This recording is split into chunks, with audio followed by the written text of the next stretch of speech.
everyone, welcome back to my channel. Today I'm going to film for you the body positivity / learning to love yourself Q&A that I did. I have 6 questions I think that I got from Instagram, and I'm going to do it while I'm getting ready for you guys so it's not such a boring sit down video. And yeah, I'm going to do the best to film this for you. Both my kids are in the house right now, so we'll see how well this goes. So the first question was, what am I proudest of achieving in my journey? And that hands down, without a doubt, has to be my tendencies with attention seeking.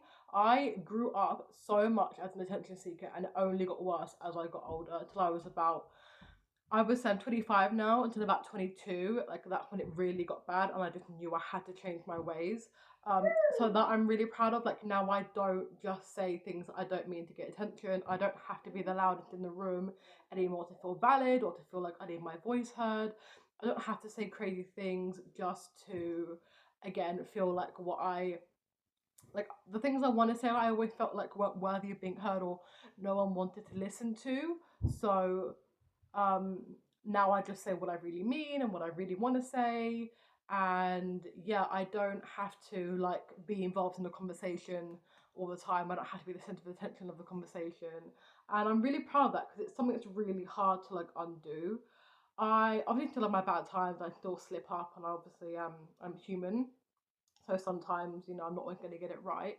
But I've healed so much, and like I'm really trying to work on my interrupting to make sure that I'm not interrupting as much, because my brain just works so fast that I do often interrupt a lot of people because I just have something to say to what they're saying. So I'm really trying hard to work on that right now. But like that's like another thing that comes with it that I'm working on more subconsciously now. But I'm really proud that I feel confident and safe and set in myself enough that I no longer have to do things that are like attention seeking. And it's really weird. I was never attention seeking with my clothes or like with my hobbies or like my appearance. I was only ever attention seeking with saying things that were so like would make people gasp or shock them.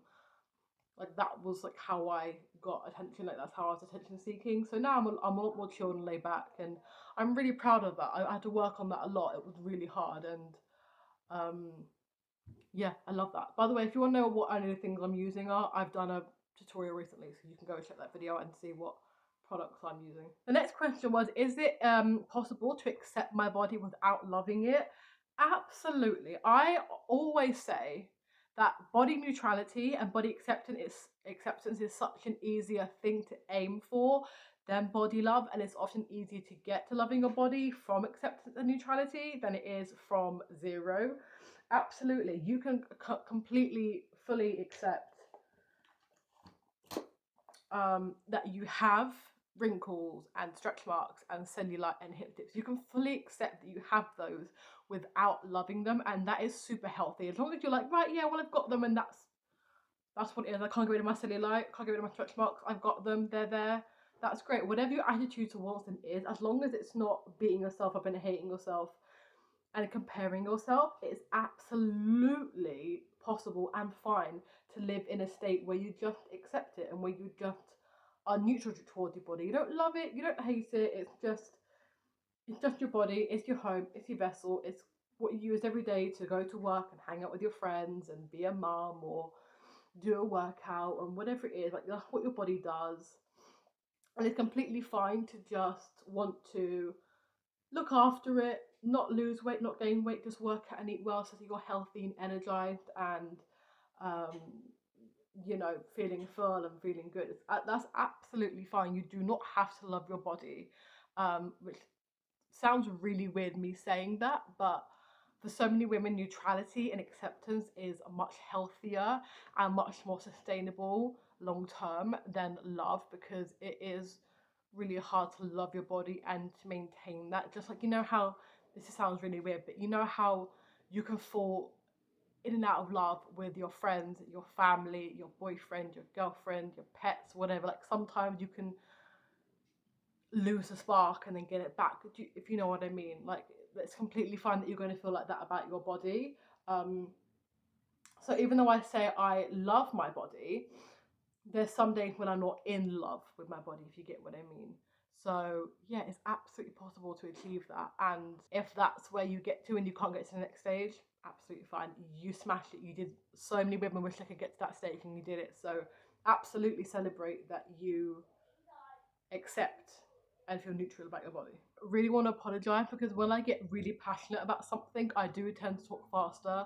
But again, it's something that I'm really consciously working on because I know you can't understand me and I know you don't really want to listen to someone talking really fast. So interrupting and talking really fast is something I'm trying really hard to work on. Again, no one's perfect. Everyone's got flaws.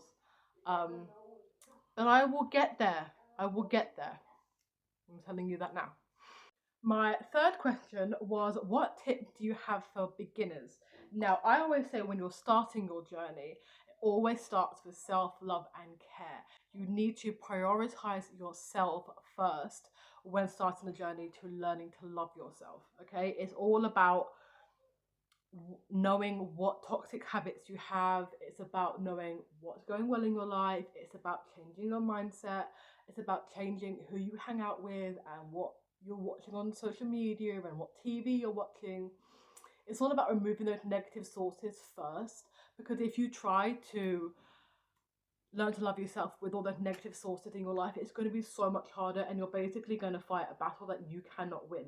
So it's about removing all these things first. It's about removing the bad language around food. It's removing working out if you have to. Like, I had to not work out for so long and move my body in a different way before I can start working out again, because now I work out from a place of I like how strong I feel and I like how good it makes me feel, whereas before I worked out so long for punishing myself. So it's about flipping the language when you first start. It's about really removing those toxic habits and practicing more self-love. Like, learn the language of like self-love and learn how to talk to yourself nicer. It's all about these things. Like, it's a lot at once. So if you feel like that's too much and it's overwhelming and you can't do it, pick one subject, pick one area. So for 2 weeks focus on your food, and then in 2 weeks time add in the working out, and then in 2 weeks time add in the language, and then maybe one night when you've got nothing to do, go on a spree and unfollow all the influences that make you feel bad about yourself. I certainly have done it in stages over time. I never did it all at once. You cannot achieve your goal and you cannot focus if you do everything at once. You've got to do it in stages. You've got to do it in steps. And yeah, so pick one that you maybe, depending on your mindset and how strong you are, you could either pick the one you find hardest first, or you could take a baby step and do the one you find easiest first. And definitely pick one subject, so food, working out, body image, whatever it is, and then remove the negative sources from that area in your life. Flip the language in your mind. That will be the really tough one that a lot of people struggle with the most. Flip the language in your mind, and yeah, like, lean into self-love and taking care of yourself. Lean into how to cook to make you feel good. Lean into how do I move to make my mind and body feel good. Lean into what can I watch to pick me up. Lean into doing a skincare routine and learning to April, lean into dressing your body for comfortability and happiness and not necessarily trends or other people. There's so many little things you can do, Mommy, and these daily little things you do every day will make the biggest difference and the biggest change. Yes, baby. Don't judge me, but I've run out of my eyebrow pencil, so I'm going to use eyeshadow to do my eyebrows, but I'm going to town. Yeah. The next one is it okay to love your body and still want to change it? And my answer is, it's a complicated one, but I do fall more on the side of yes. So, for example, with weight, if you absolutely love like the being on the thinner side, or if you absolutely love like being bigger, if you love the weight you're in, but for example, it's unhealthy or it's detrimenting or affecting your health, or it's not good for you to be that weight, then absolutely, if you need to lose weight to be healthier, or if you need to gain weight to be healthier, then absolutely you need to change your body in that circumstance. And you can do all the things that you've done to love this body, to love your new body.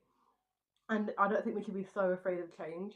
The body positivity movement doesn't mean you have to stay the exact same weight forever.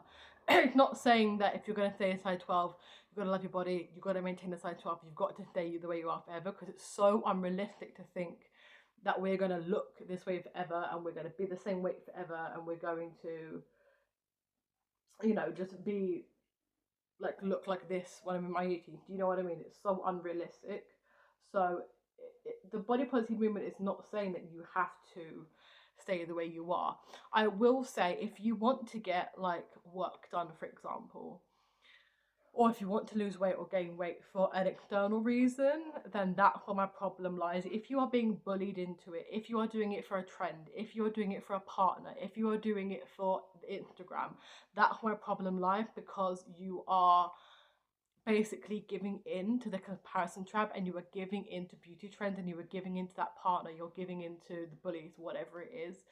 You should change something because you want to, because we have learned from celebrity culture that 99% of the time, if a celebrity bullied for their nose exam, for example, and then they go get a nose job, they are then bullied because they got a nose job, because they conform to the bullies, because they're setting beauty standards, because they're not original or authentic. So if you're doing something for a bully, I promise you now you will never win. And so many celebrities have come out and said they regret getting... Yeah, and so many of the celebrities have come out and said they really regret getting the work done, because they got it done by other people and they were so happy and so confident as they were, and then they ended up getting work done looking different, and all because it was for the public. So I would say do whatever is going to make you feel the best. I say do whatever you're going to make your mental health the best.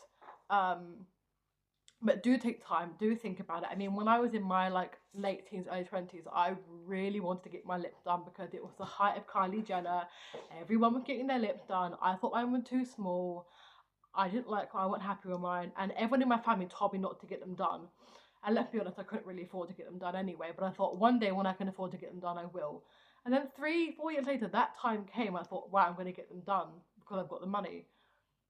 And I didn't want to. Like, I love my lips, and the trend went away and everyone was getting their lips taken out, and I didn't actually want to get my lips done for me. I wanted to get them done because I thought that's what I had to get done to be attractive. And I'm so glad that I never ended up getting them did, because what a waste of money, because I would have got them reversed. And also I just don't need to be putting foreign objects into my body.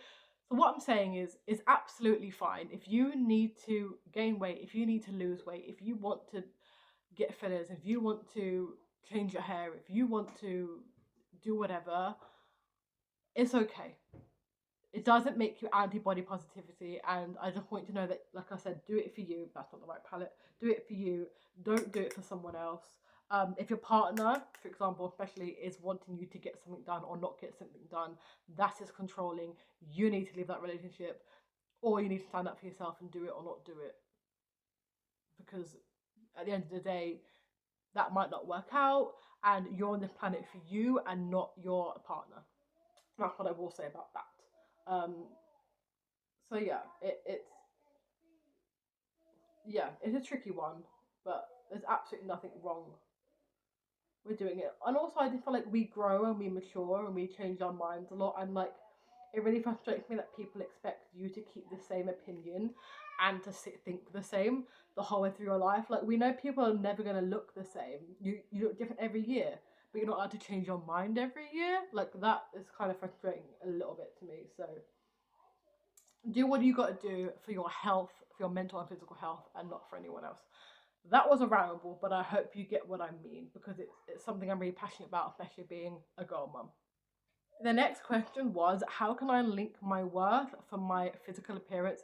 And I'm going to give you 5 questions to ask yourself when you get into these comparison spirals. Number 1 is, do I believe people with a certain appearance or aesthetic are more valuable than me? Why or why not? If someone's appearance changed drastically, would my view of their worth change? Yes or no? What do I love about myself that has nothing to do with my appearance? The friend I am, my humour, my ability to do my job, my strength, my parenting, whatever. What do you love about yourself that's got nothing to do with how you look? If I had no mirrors of myself and no photos of myself, how would I evaluate and think about myself? And last question, how can I show my body appreciation instead of judgment? Skincare routine, hair mask, bath, nutritious food, movement, rest, all these things. Like what can you do to your body instead of berating it? And the last question was, what is something that I used to feel insecure about that I no longer feel insecure about? And my tummy was the biggest one for me, but I do still have my bad days with that the most, especially with periods and bloating. So that I don't struggle with, but it's definitely my biggest kind of battle in terms of going backwards sometimes. I will say one thing that I used to be really insecure about that I'm no longer insecure about is my thighs. I have big thighs, not much of a thigh gap, and when I sit down, boy, don't they get bigger. And they're covered in stretch marks and they jiggle. And I used to be so insecure. Like, not only do I used to work out a lot for my lower belly, but I also used to work out a lot to try and just get them thinner and um try and make them like more muscular and kind of toned and like defined so that it didn't look so wobbly and big. And I remember just sitting there in the car sometimes and be like, or sitting down and be like, if I can just cut that bit of my leg off, they will look so much better. And I never actually really figured out why I was insecure about them. Like, so many people have big legs, and I don't think it's necessary that I thought having skinnier legs was a better appearance than having big legs. I just thought they were like big, and I was worried they weren't like proportional to my body. But now I don't really give them much thought, if I'm being honest. And like that last question said, I try and appreciate them more than judgment. Like, they allow me to run around my kids, and my legs allow me to have freedom. I can walk out the door, and I can go anywhere I want, and I can walk up the stairs, and I've lost my mascara. I try and come up with them at them with appreciation and judgment, but I will say they don't really enter my mind that much. Like, the things I'm still insecure about, um, my big three I say was always my neck, my stomach, and my thighs, and I would say my stomach I still have my bad times on, then less so much it would be my neck, and then at the bottom that I don't really think about would be my thighs. I never ever used to post the back of myself because the back of my legs I thought were horrific. And it's not like I post about them loads now, but I will, like, if they're in a picture and I've got a picture from behind, I will just post them. It doesn't bother me as much as it used to. So that is what I would say. Is I'm not insecure about anymore. So that was it, guys. Thank you so much for watching. If you have any more questions, um, let me know. I can maybe do another one of these, or I can answer them privately, depending on how many I get. You can ask them on here, or you can ask them privately in my Instagram DMs. I'll leave my Instagram below for you guys. Remember, I do also have my two guides. So I have my Learning to Love Yourself guidebook, so you can go check that out. I'll leave the link for that below. Or I do also have my 75 ways to practice self-love guide. So if you are wanting to start your own body acceptance journey, or you just want to get some more self-love into your life because you've been neglecting yourself a little bit, you can go grab both of those. One is £30 and one is £3.47, and they have everything in there that you could possibly need. My self-love one has, as you guessed, 75 ways to practice self-love, and my Learn to Love Yourself guide has everything in there, from boundaries to eating habits to mental tricks and tips and hacks to body positivity challenges to, oh god, what else is in there? To learning how to dress for your body, to diet culture, everything in there to help you on your journey. Thank you so much for watching. I'm sorry for the random Tuesday upload. I was busy last Sunday and I'm busy this Sunday, so I couldn't upload, but I really wanted to get this up for you guys. So make sure to like, comment, and subscribe, and I will see you guys again very soon. Bye.